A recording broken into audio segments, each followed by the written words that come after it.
Buddy, it is August 16th, Friday morning, with Andy Stapleton doing a continuation on more replication in mobile, or mobile, as they say. Webinar 83 right now. Here you go, Andy. Good morning, everybody. Good morning. We are rapidly approaching the ETC, or the Developers Conference in Gatlinburg, Tennessee.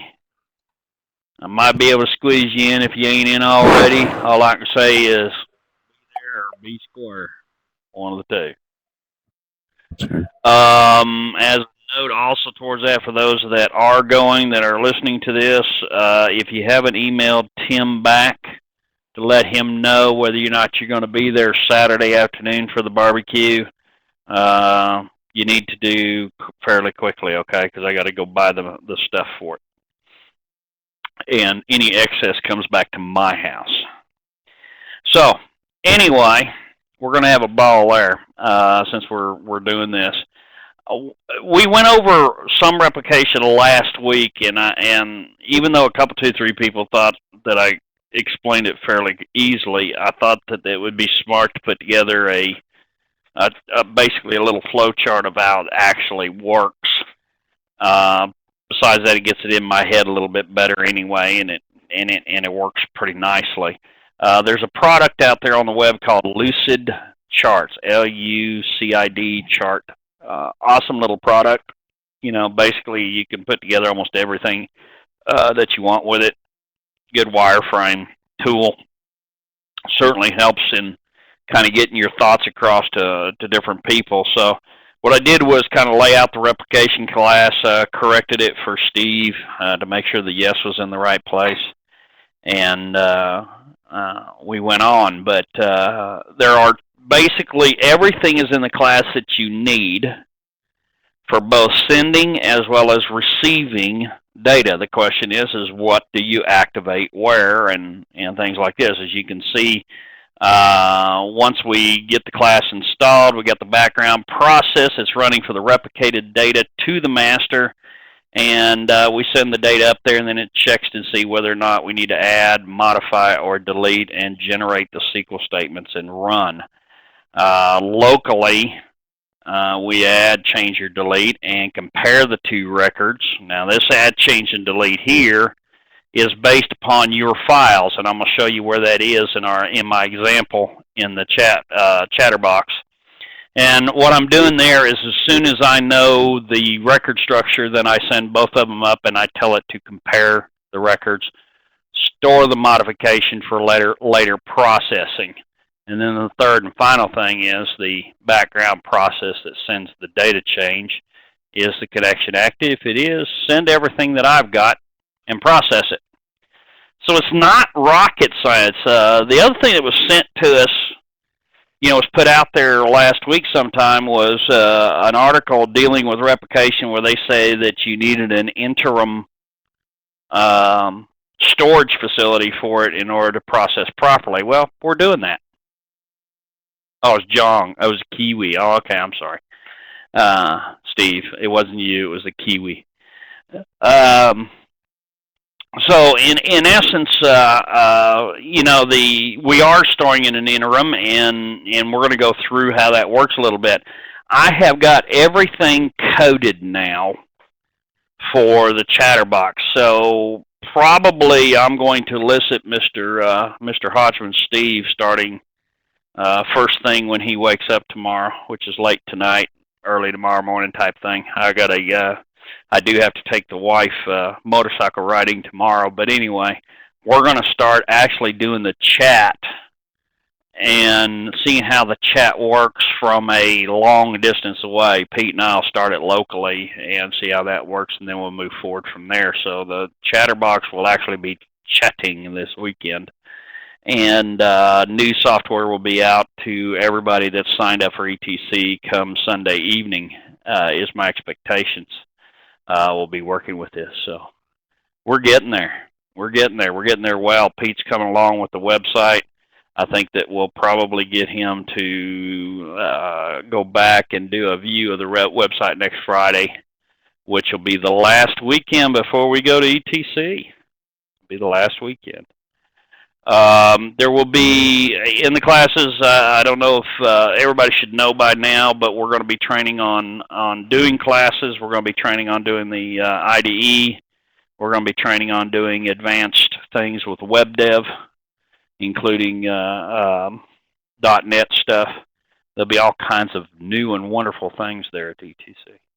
So I think it ought to be fun. So let's get to a little code here to kind of show how this all works.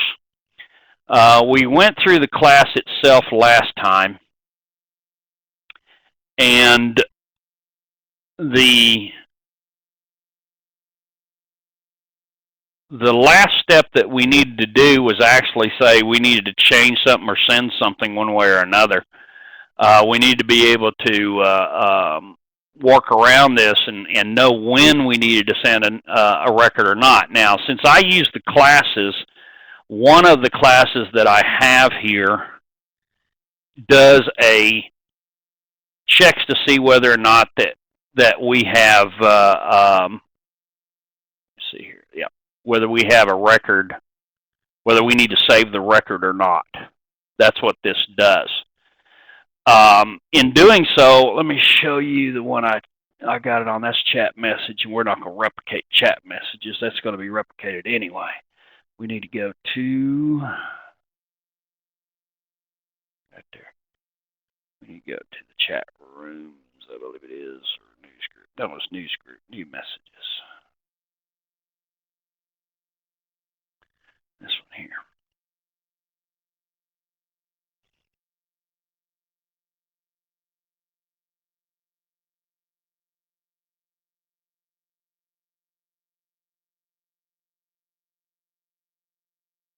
This thing runs slow when I'm recording. Knock off a few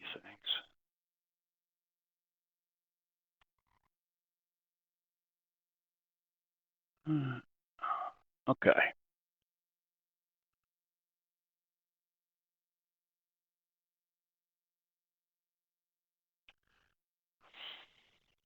When we come down here to our save record area,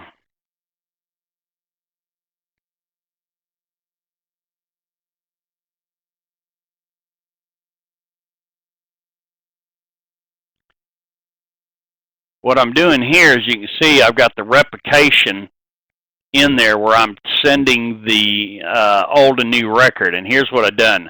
I got a record I'm sending in. This is the changes or the insert. So this is either the new record or the update or the delete, whatever it may be. This is the ID of that record. It's either going to be 0 on a new record, or it's actually going to have the ID number of the actual record itself. Now that is, if you're doing true replication, that's going to be a GUI ID. Otherwise, it's going to be a sysid with a GUI ID. And the last thing that we got is the action type, which just tells me that's an add, change, or delete. That's what I'm passing to this procedure. When I do that, what I have to do is then look at the old and new record, okay? And what I'm doing here is let's see, we got, on an insert, I don't need to do anything except send a blank record, so I build it with the record coming in and the blank record until it's an add. On a change, I go fetch the record based upon that sysid coming in. And when I got the record, then I can go check the record coming in against the record I already have and tell it it's a change. Same thing with the delete. I'm going to fetch the record and just go through the delete. Once that's done, that build record is done, then I go ahead and update my record and save it, so I've got everything I need. That is all running normally.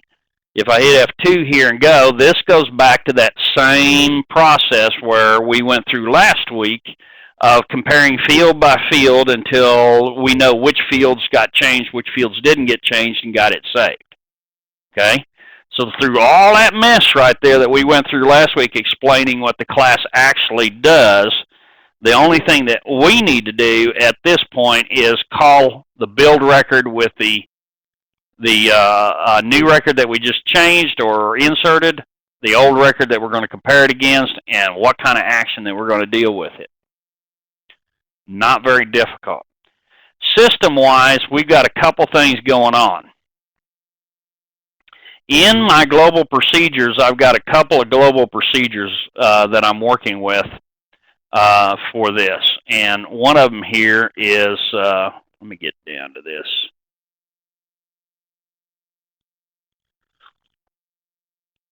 Is what I call ping pong proc, which is basically all it is a little deal. Are you awake out there? Are you awake out there? Are you awake out there?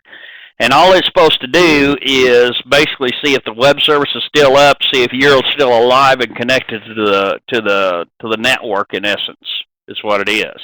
And this runs ever so often. I've got it set up to run every few minutes using the automatic timer, and about every 30 seconds or so, something like that. It's doing it. Now, what I'm doing here is, this is the replication again. I've got it defined as REP, and I'm telling it to send every bit of my replication up to the web service, if I have any. In processing this, all I'm doing is going through the replication file for each record, and anything that has not been processed, I'm going to send it.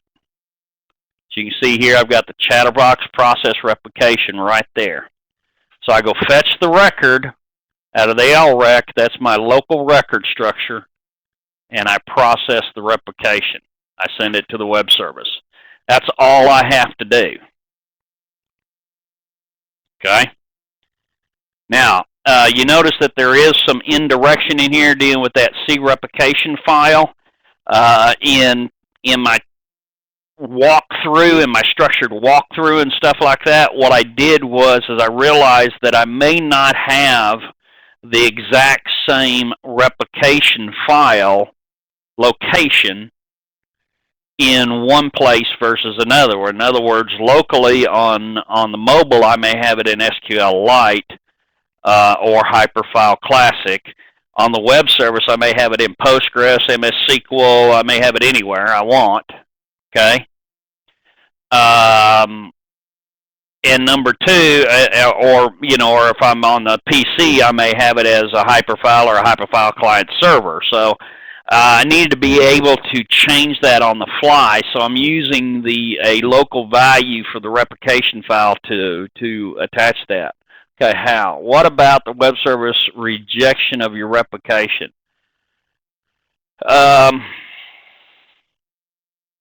It's going to be stored either direction, Hal.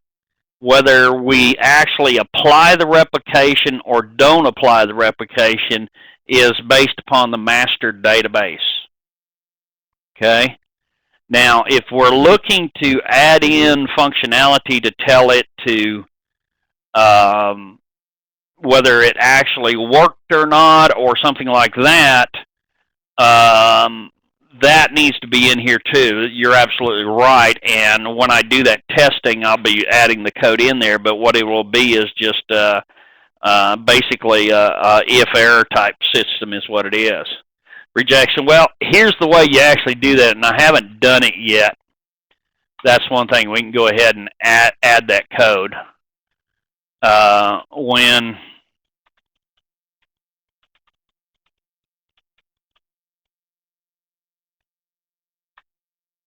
Hopefully.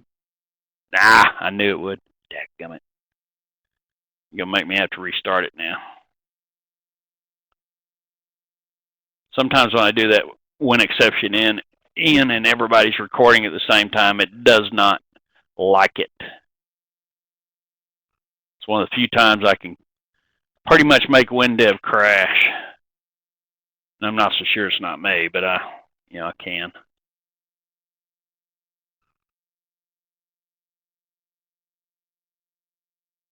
To give a few seconds so I can get this thing back up and running again so I can see what's going on.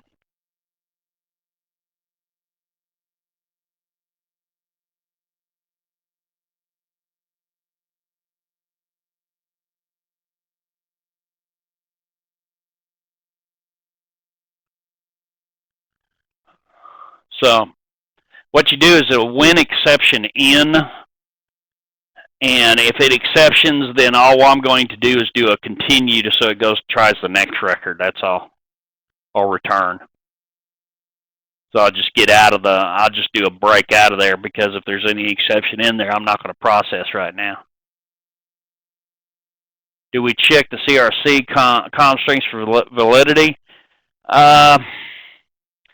You could go that far, but it's all XML straight to it, so it's either going to be a valid XML or not. I mean, it's not a compression to where you can do I mean, you could go as far as putting all of that in there if you so desire. I haven't.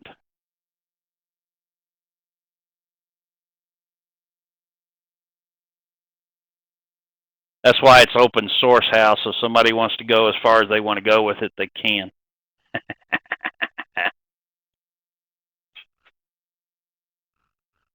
I'm just willing to put in the basics to make it work properly.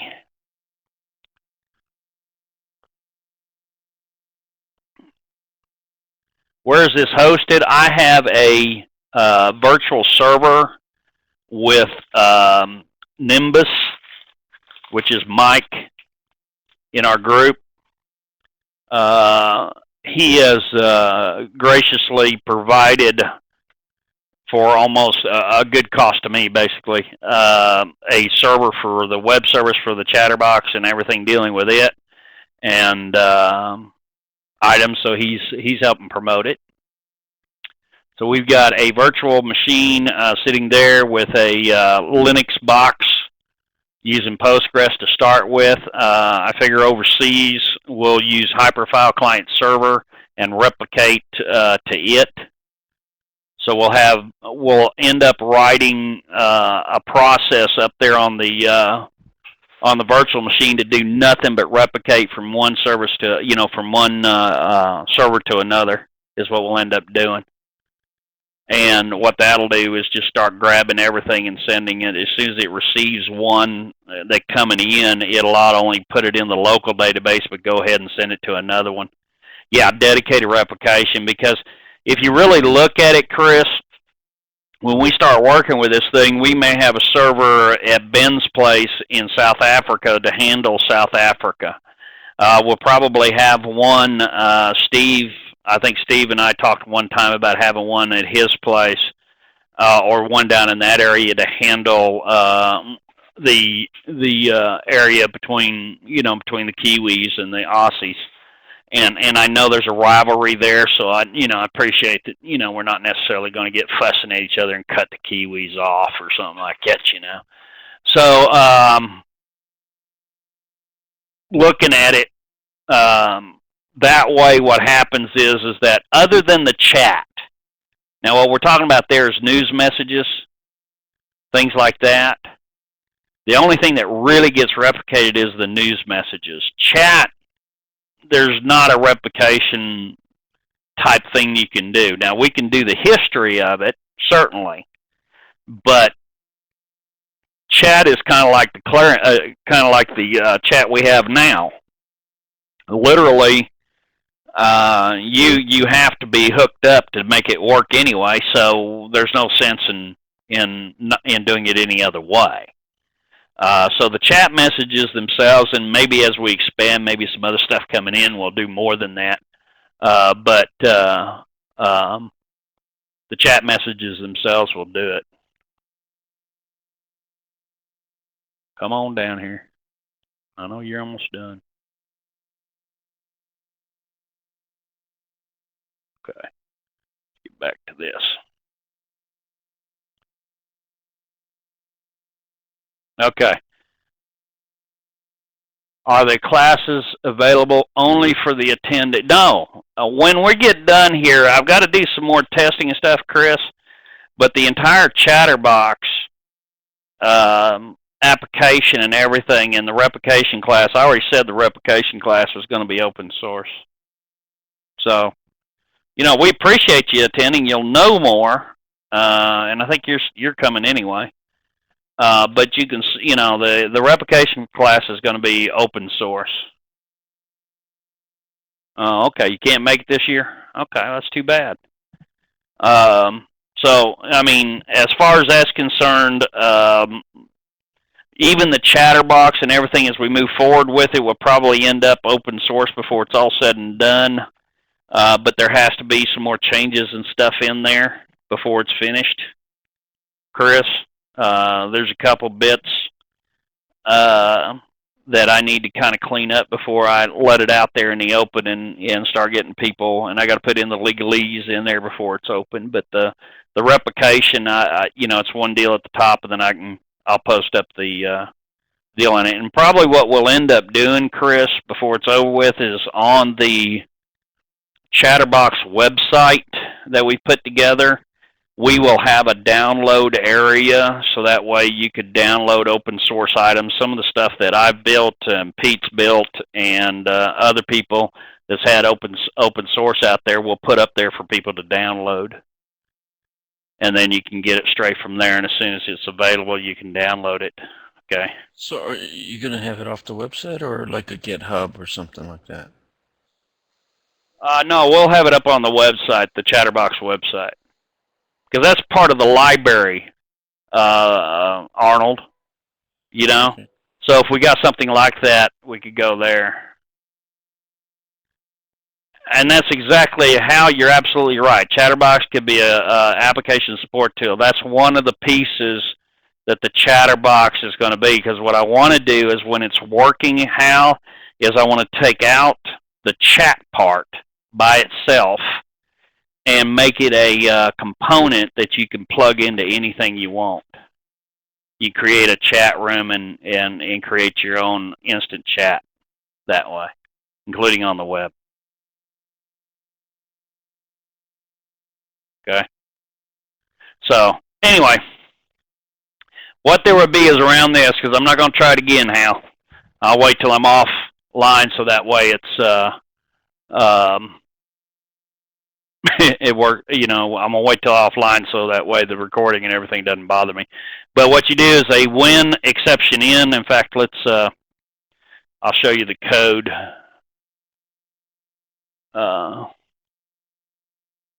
On it.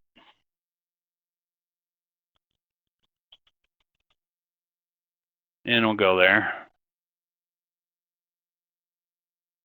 All right, there's a little tool here. That's the automatic. Let's do it this way.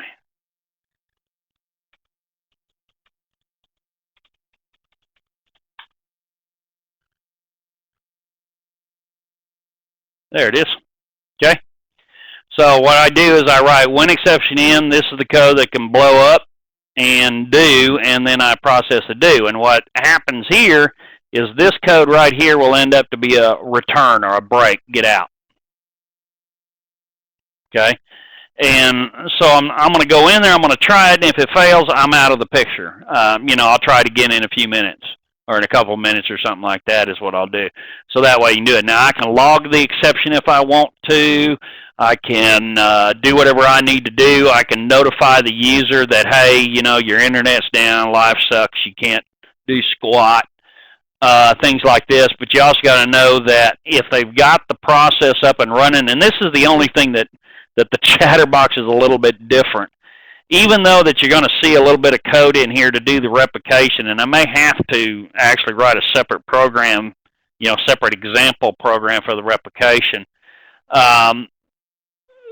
There's no reason for replication in the ChatterBox, to be honest with you. Everything, in essence, has to be hooked up. The only reason that we have, or that we're talking about replication back and forth, is between server and server, not between your machine and a server.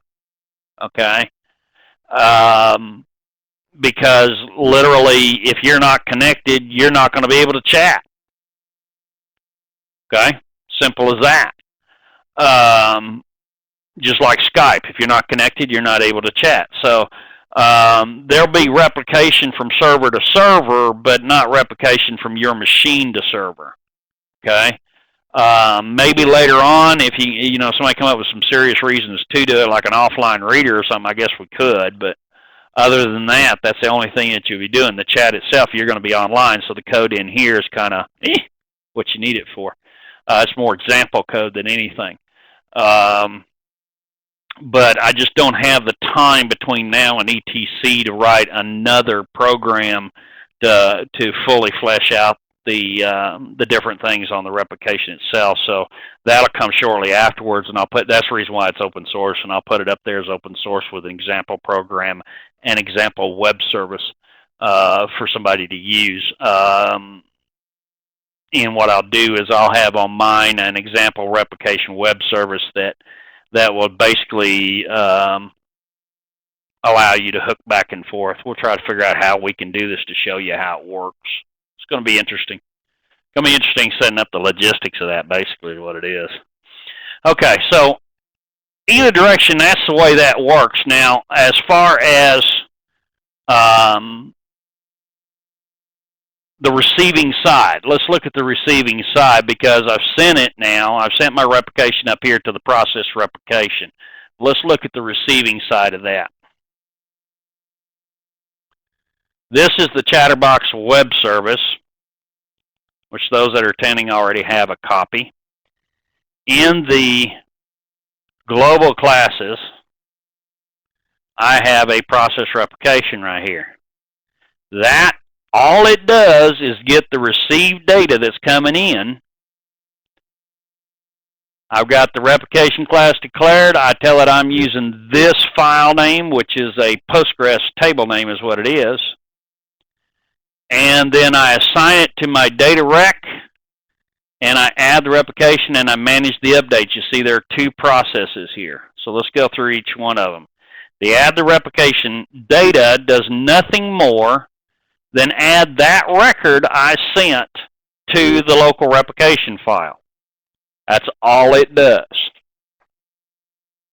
Okay? When we went through the code last week, that was a little bit more involved, and what I did was got a little bit smarter about it. And instead of trying to assign each variable to the file, I just created a structure that matches the structure being sent, and then I can do a memory to file, and it applies it perfectly every time. Memory to file is a nice little tool. So if I have a structure and I need to apply it to a file, whether it be Postgres, Hyperfile, SQLite, whatever it is, I got my structures that sign the same, and for the old folks, that's I can get two queues and make them match. I can get two records and make them match is what I'm doing there. And then I just add it to the replication file. Now, to manage the updates, which is the other part, what it does is we kind of went through this. It goes through the history date that we have, delete any old processes so we don't continue to last that forever. That's the 30, 60, or 90 days. And then we start processing the records at that point through and doing the actual updates is what we're doing to the tables. Okay? Now, again, the reason why that we need to insert this, then process it instead of just processing it directly is basically the sequence of events. It is the UTC date, time, and processing anything that has occurred to that same record after your UTC date time. Is everybody confused on that or need a little bit more explanation? Stick your hand up if you need more explanation.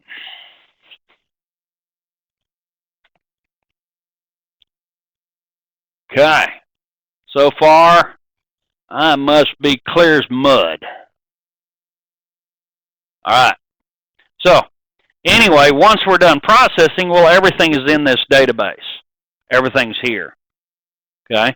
Now, here's the cool part about this thing is that from a replication standpoint, if you look at this, I got a replication here that says I'm going to receive anything from you, and I'm going to make it apply to this database. So it's basically, in my opinion, almost a one-to-one.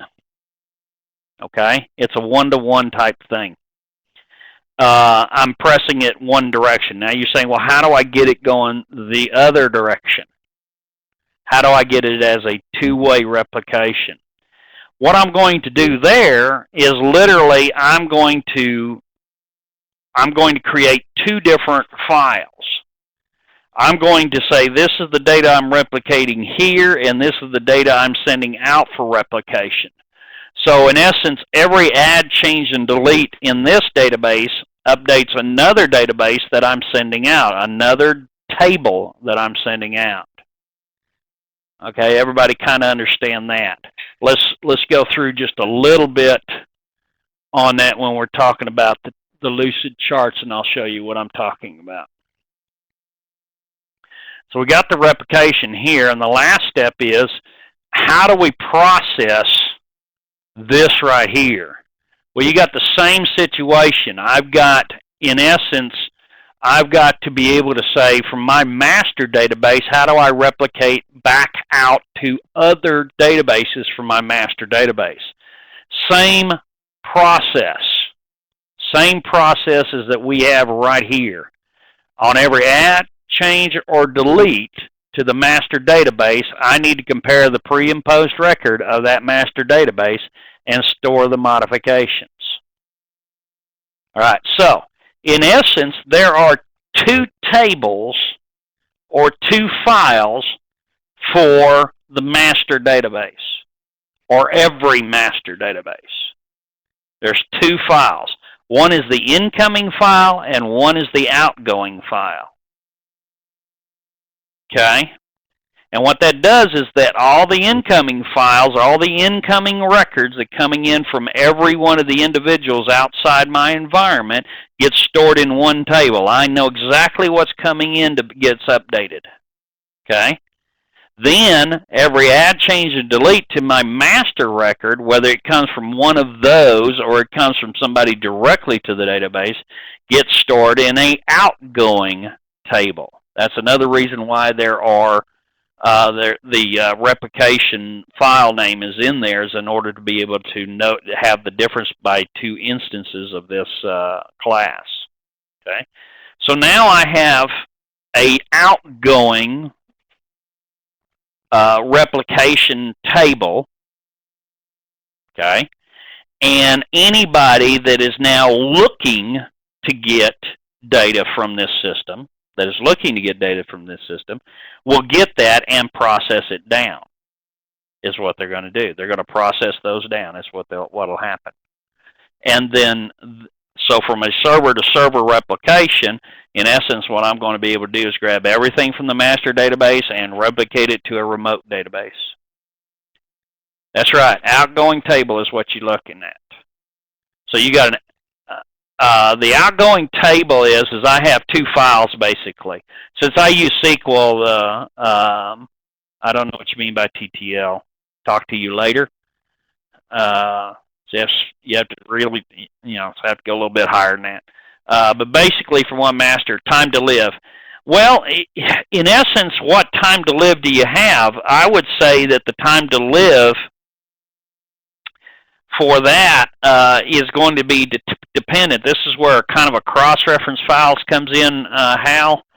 Because if you have multiple, this is where we had talked about one, and this is the next step I have to go through, is the subscription, what I call a subscription. Anytime that you have another master database that you're going to replicate to, you need to subscribe. Everything's got to have, in my opinion, they may say you don't, but in my opinion, you have to have the master of masters. Bottom line, this database is GOD. It's the top dog. This is the one we care about. Everything else off of that is something that hangs off of it.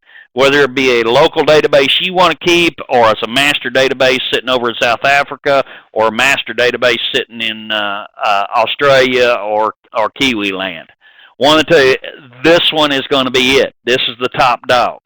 So bottom line is when South Africa subscribes and says, listen, I want to replicate from you to my server, what happens there is when the record is inserted into the replication, outgoing replication database, until that last subscription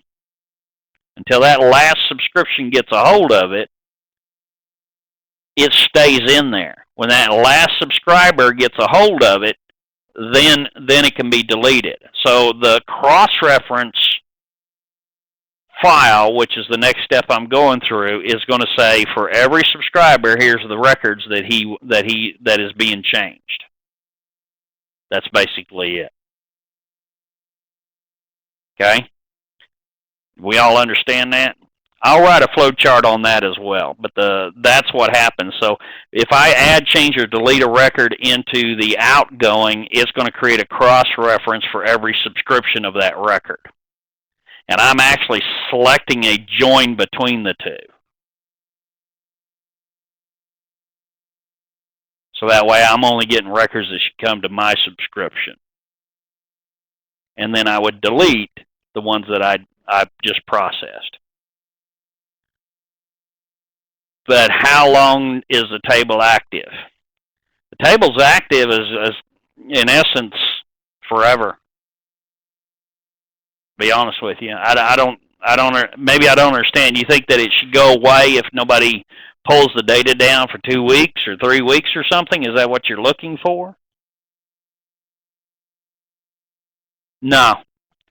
Because bottom line is you could have a 30-day type thing out there that if they haven't done anything in 30 days, they basically got to pull down everything again and start over. I guess you could do that, but there's no reason for it.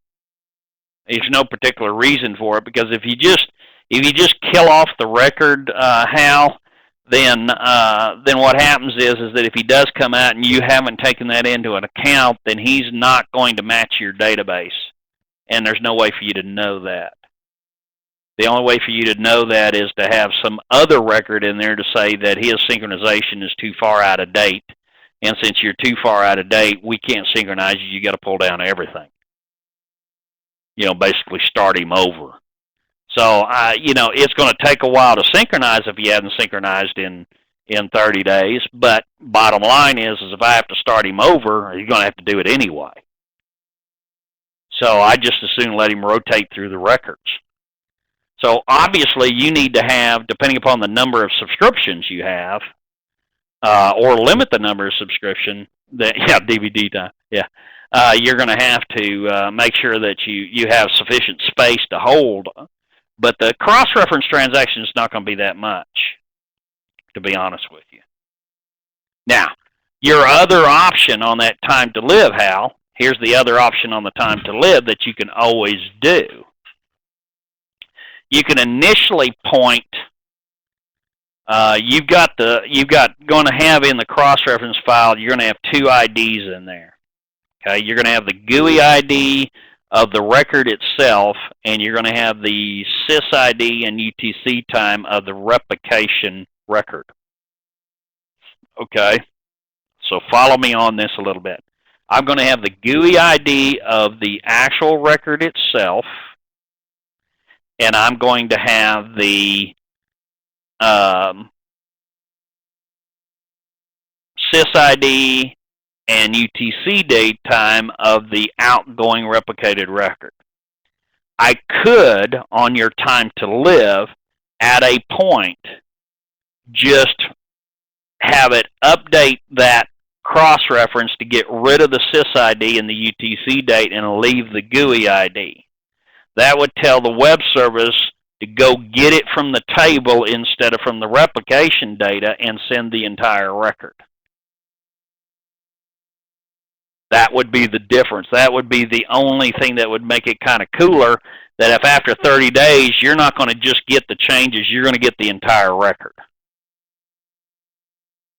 Say, and then what happens is you can keep your log file down, because you're only going to have people that have replicated in 30 days, but his cross-reference out there, which is not a huge record in the first place, it's only going to be about 4 fields.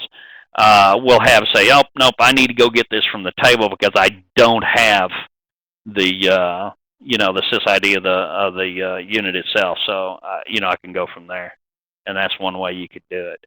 I don't know that I'd go that far. I think that for the first pass of replication, when I throw it over the wall, it's going to be just flat. You leave it like that, and I'll leave areas, methods in there where you could do things like that, and say this is the area where you can do that kind of stuff, and then we can work together to do things like that. Okay. So what happens here is, again, now, to me, the only problem that we run into, and we can obviously run down a few rabbit holes with this that we don't need to, but one of the rabbit holes is a subscription of a subscription. We're not going to go down that path. So if anybody's got that in their mind that, well, how do I subscribe to a subscription database? You ain't going to happen. Not in this, because it could be a nightmare. You could, but it'd still be a nightmare. Okay? Let's just deal with one master database right now, and then if somebody really, really, really needs to go down that rabbit hole, we can talk about it and try to work around how to fix that and make sure it would work properly for you. Okay? All I can say is if you're doing a subscription of a subscription, which I don't think is impossible to do, you need to make sure that it only knows about the subscription database. It's its master. So it's not a grandchild. It is a child of the child database, basically, is what it is. Okay? Everybody totally confused now? Everybody got that down so far? Cool.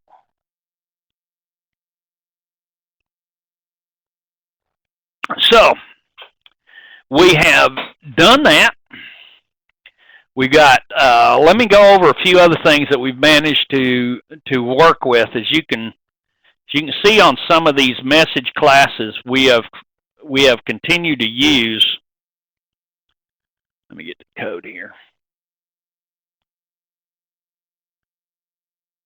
We have, what am I in here, Andy? Oh, I'm in the wrong one. Sorry. Let's go with this one.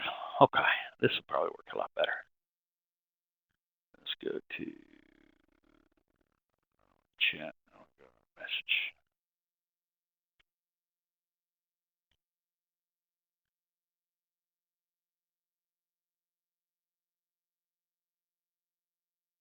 Okay.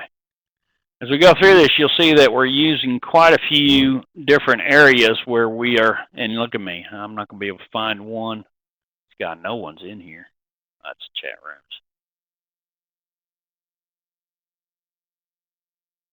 Yep, there it is. Where we're using different layouts based upon whether we're doing a Windows application or an Android application. The purpose and the entire deal behind what we're trying to do is use one set of methods to be able to use for all three environments: WebDev, WinDev, and mobile. Okay? Because the purpose is, in my opinion, is that you have three different areas in the system to work with. We've all heard of, three-tiered architecture. This is a reason for three-tier architecture. I used to look at three-tier architecture in previous lifetimes and say there's absolutely no sense in it. There's no sense in doing this until I got to multi-platform development. Multi-platform development like this is where the three-tiered architecture comes into play. Now, unfortunately, PCSoft is yet to bring up the class capabilities, the capabilities of classes on the mobile devices up to close enough standards for WinDev and WebDev as they are right now. I'm sure that's going to change over new revisions coming out. It'll get better and better, but at the moment, what I'm doing here is using the conditional code to handle it. And in doing so, I've changed the classes. You can see that I use a type fetch and file to array for anything that's 32-bit Windows, 64, or a WebDev site. That works beautifully. Doesn't have any problem. It does not work in the Android application. Okay? You can't do a file to array in the Android application, so it's not supported. More than likely, that's iOS as well. Okay? I don't know. I don't have an iOS machine. So I do know the for each does work. So what I do is I do the conditional coding, which you can set up very easily under your code. All it is right over here. Target code is what you're looking for. And then you can insert that error. The other thing that does not, I have an entire error handling class that's in the 32-bit Windows, WebDev, and services and stuff that I use, but that does not work in Android. So I have to go straight error there. and show it to the screen. So in essence, I'm using this exact same class in all three systems. And I'll show you that here as well. Let me do a get on this, make sure I got everything. And I'll show you that as well.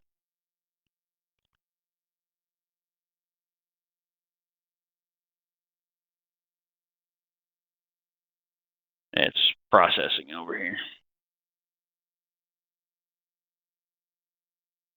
So if I look at the chat room class, and I scroll down to that same area, this is the mobile device one. Okay? This is the mobile device one right there. It's exactly the same. So, you know, everybody, you know, people go back and forth about talking about whether you use classes or don't use classes, things like this. This is one of the reasons to do it. So I have the database layer that is different on the mobile device than it is on the WINDEV device. Okay? It's totally different between the two.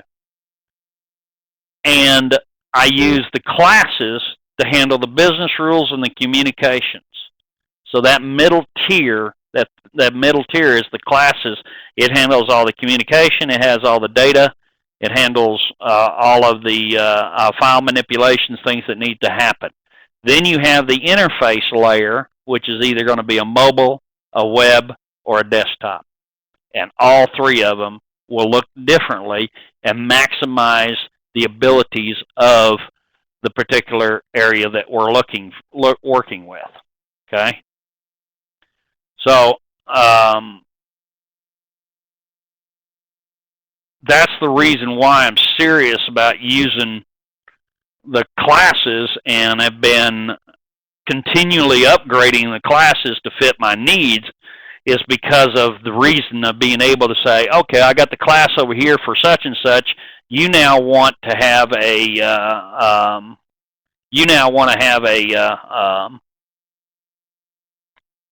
a mobile device for the same thing. All I have to do is copy the classes, share the classes basically. I'm sharing the classes between the environments, and all I have to do is share the classes and it's off and running. So if I run this program now, and I'll show you this working, if I didn't screw something up, it should work.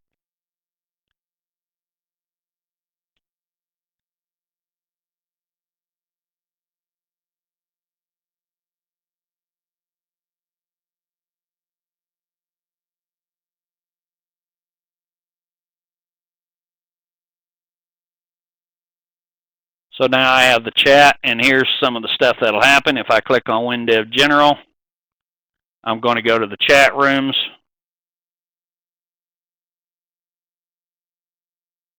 So now I'm in the WinDev General chat. If I click on WinDev only at the same time, it's not going to close one chat. I've actually got two running.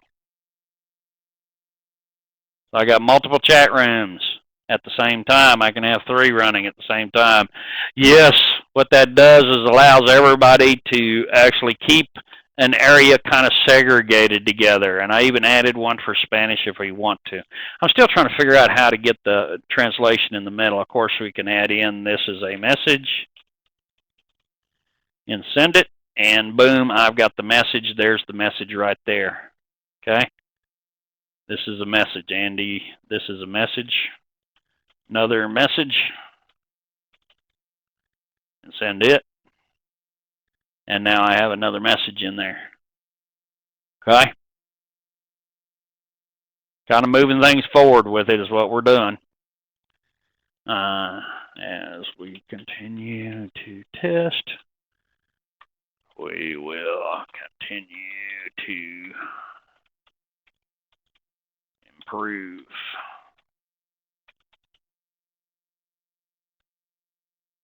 Okay? Now, you'll notice that there are three switches down here. Announcement is going to do something special. It automatically makes everything in caps and put announcements around there and a few things. Tips and tricks. If I have a tips and tricks, it's going to put a special deal in there, so that way if you're telling it to monitor for tips and tricks, you can. That's a good question.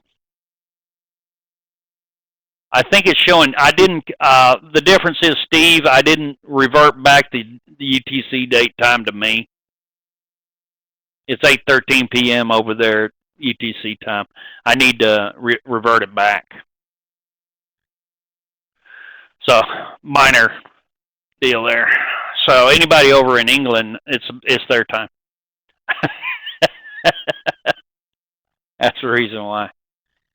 So if you're monitoring tips and tricks, what you be able to do is then you can set that up to send up a tips and tricks only, and that'll help people find tips and tricks as well if they want to filter by that. And you can also see that we're keeping these separate.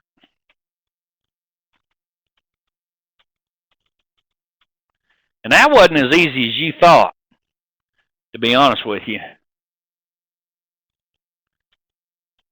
That was one thing that wasn't as easy, because what we're doing here is cloning controls.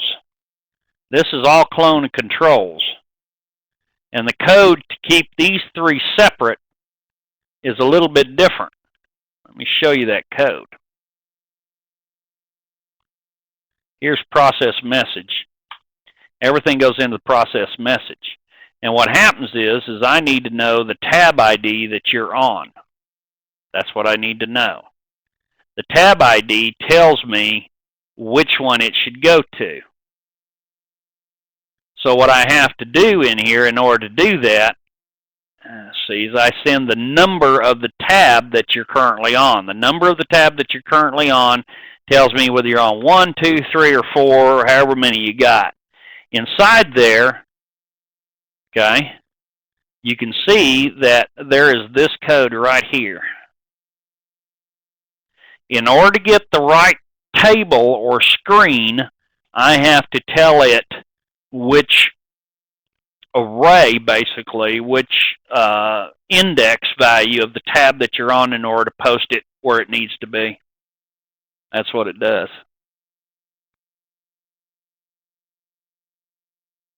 Okay.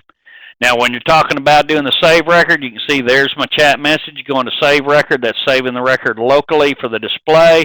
And obviously, if we were replicating that, that's where the replication would start inside that save record and push it one direction or another.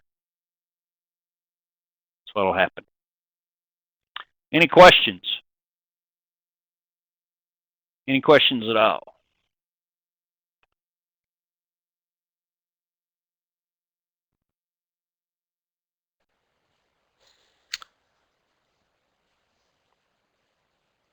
Andy? Yeah. Hal's chattering here with some about multi-language translation. Multi-language translation we are in the middle of, and when you run the program, you have, let me run it again and I'll show you.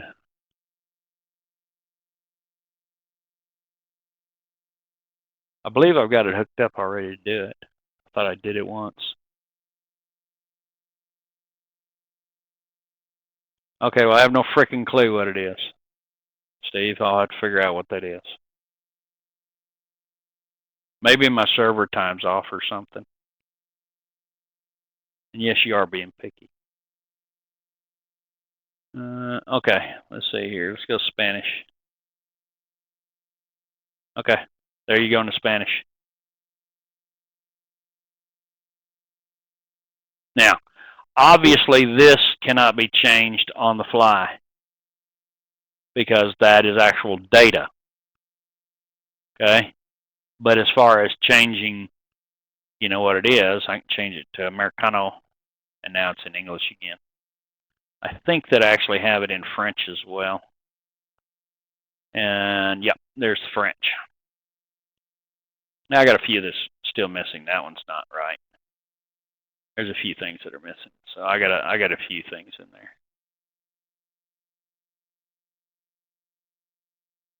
That's what it does. So we do have multilingual. Looks like I need to replace this because it's really doing it very good. Okay, so multilingual does work as far as that's concerned. Any other questions?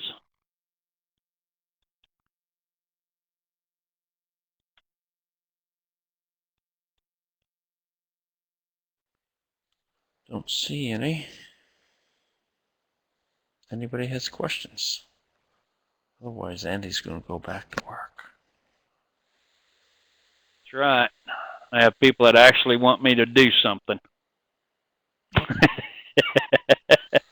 Anyway, thank you everybody for coming, and remember not ETC, but WxDevCon 2013 in Gatlinburg coming up in less than 2 weeks.